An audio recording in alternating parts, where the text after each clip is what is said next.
حضرت بایزید بستامی رحمۃ اللہ علیہ کے پڑوس میں ایک آتش پرست رہتا تھا۔ اس آتش پرست شخص کی ایک بے عمل مسلمان سے دوستی تھی، ایک بے نمازی مسلمان سے یاری تھی۔ ایک دن اس بے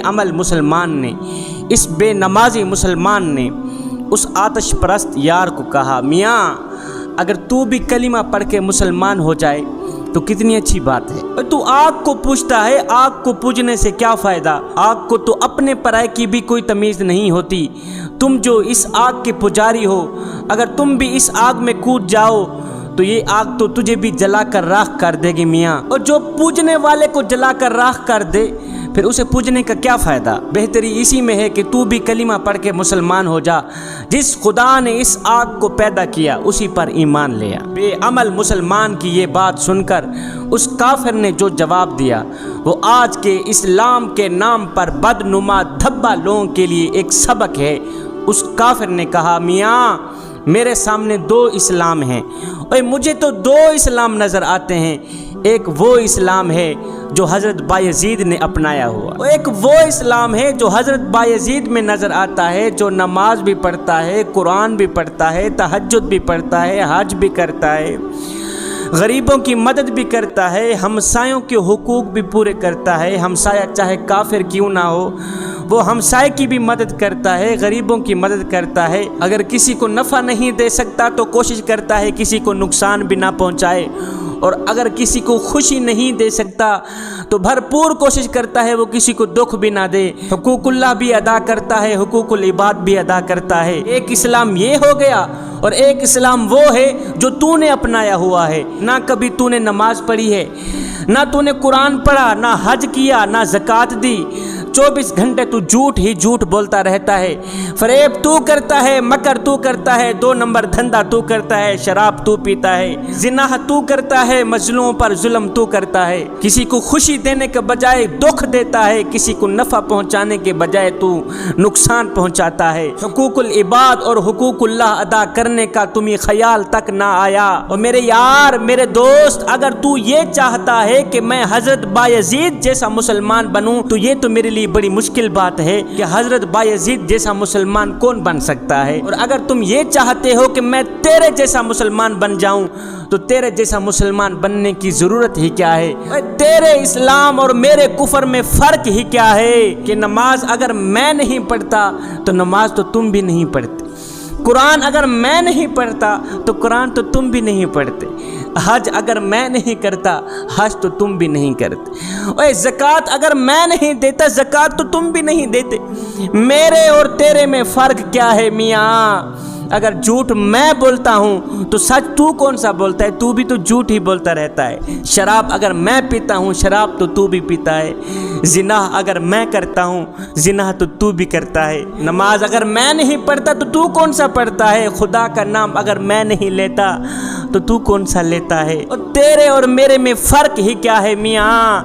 الغرض جو حال میرا ہے وہی حال تیرا ہے میاں۔ سچ تو یہ ہے کہ مسلمان ہونے کا خیال اگر میرے ذہن میں آتا بھی ہے، مسلمان ہونے کا خیال اگر میرے دل میں آتا بھی ہے تو میں تیرے جیسے بے عمل مسلمان کی حرکتوں کو دیکھ کر پیچھے ہٹ جاتا ہوں، اسلام قبول نہیں کر پاتا ہے۔ تیری اس حرکتوں نے مجھے اسلام سے دور کر دیا۔ اگر مسلمان ہونے کا خیال میرے ذہن میں آتا بھی ہے کہ کلمہ پڑھ کر مسلمان ہو جاؤں تو تیرے جیسے بے عمل مسلمان کی حرکتوں کو دیکھ کر میں پیچھے ہٹ جاتا ہوں، پھر میرا اسلام قبول کرنے کا دل نہیں کرتا ہے۔ بے عمل مسلمانوں نے میرے خوبصورت اسلام کو بدنام کر دیا، خوبصورت دین کو بدنام کر دیا۔ نام کے مسلمان ہر اس حرکت کے مرتکب نظر آتے ہیں جو کافروں کی حرکتیں ہیں۔ آپ کسی بے نمازی سے پوچھئے کہ اندرا گاندھی نے کبھی نماز پڑھی تھی تو یہ کہے گا جی نہیں پڑھی تھی، اور اگر آپ ان سے پوچھیں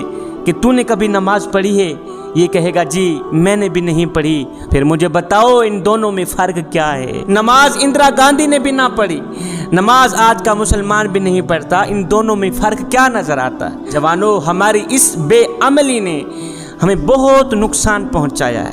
میرا اللہ فرماتا ہے، یا ایھا الذین آمنوا ادخلوا فی السلم کافہ، اے ایمان والو پورے کے پورے اسلام میں داخل ہو جاؤ، مکمل طور پر اسلام میں داخل ہو جاؤ، یعنی آدھے تتر اور آدھے بٹیر بن کر نہ رہو۔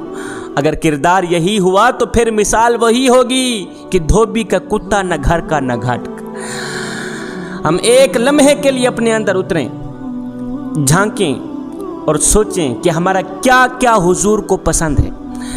ہم ایک لمحے کے لیے تو سوچیں میاں کہ ہمارا کیا کیا اللہ کو پسند ہے، کیا کیا اس کے رسول کو پسند ہے۔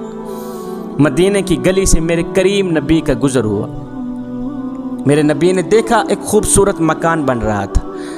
خوبصورت مکان کو دیکھ کر میرے نبی نے پوچھا میاں یہ کس کا مکان بن رہا ہے؟ کسی نے کہا جی فلاں انصاری کا مکان بن رہا۔ خیر میرے حضور آگے چلے گئے، کسی نے اس انصاری کو کہا میاں حضور کا تیری گلی سے گزر ہوا تھا، حضور نے تیرے مکان کو دیکھا تھا، حضور کا چہرہ بتا رہا تھا کہ تیرا مکان حضور کو پسند نہیں آیا۔ اس نے کہا اچھا اے میرا خوبصورت مکان میرے آقا کو پسند نہیں آیا؟ کہا جی نہیں آیا۔ قربان جاؤں اس صحابی نے کیا کیا، اس انصاری نے کیا کیا، کدال اٹھایا مکان کو مٹی کے برابر کر دی کہ جو چیز میرے آقا کو پسند نہیں ہے وہ مجھے بھی پسند نہیں۔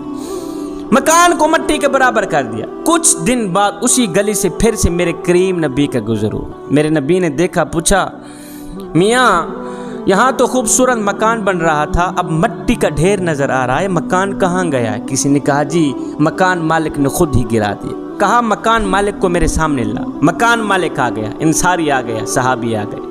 میرے حضور نے پوچھا میاں تیرا خوبصورت مکان بن رہا تھا، آج کچھ دن بعد جب اسی گلی سے گزر ہوا تو وہی مکان مٹی کا ڈھیر نظر آیا، کس نے گرایا؟ کہا جی حضور میں نے گرایا ہے اور اپنے ہاتھوں سے ہی گرایا۔ فرمایا تو نے کیوں گرایا؟ ہائے جوانو خدا کے لیے مکان گرانے کی وجہ دل کی کانوں سے سنیے۔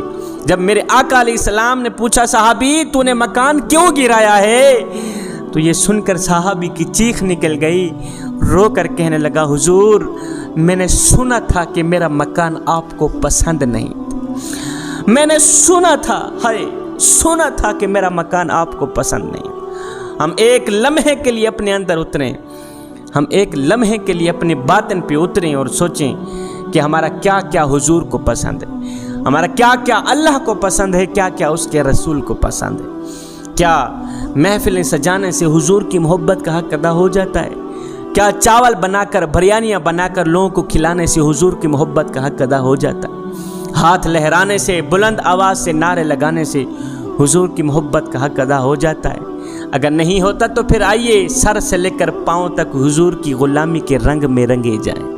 میرے حضرت فرماتے ہیں میاں یہ نہ ہو کہ کوئی تم سے پوچھے کہ تم کون ہوتے ہو اور تمہیں شناختی کارڈ دکھانا پڑے، دیکھو جی مذہب کے خانے میں اسلام لکھا ہے ہم لوگ مسلمان ہوتے ہیں۔ فرمایا نہ بندے نہ، کسی کو پوچھنا بھی نہ پڑے، تجھے بتانا بھی نہ پڑے، تیری وضاحت، تیرا طرز زندگی اور تیرا انداز معاشرت اس طرح کا ہونا چاہیے کہ تو دور سے آ رہا ہو، کوئی تجھے دیکھے تو فوراً کہے یہ کوئی عام نہیں آ رہا، یہ تو میرے محمد کا غلام ہی آ